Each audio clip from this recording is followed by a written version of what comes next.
گوارش در دهان. با ورود غذا به دهان، جویدن غذا و گوارش مکانیکی آن آغاز می شود.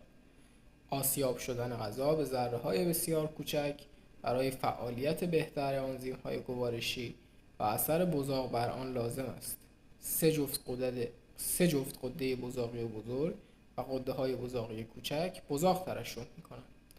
نکته‌ای که وجود داره، متن گفته گوارش مکانیکی از دهان آغاز میشه، ولی خب باید توجه کنیم با ادامه متن که میگه آنزیم آمیلاز، لیزوزیم، موسین، گوارش شیمیایی در دهان آغاز میشه. یعنی هم گوارش مکانیکی و هم گوارش شیمیایی از دهان آغاز میشن و صرف این که اگر قیدی بیاد بگه فقط گوارش مکانیکی در دهان آغاز میشه اون غلطه.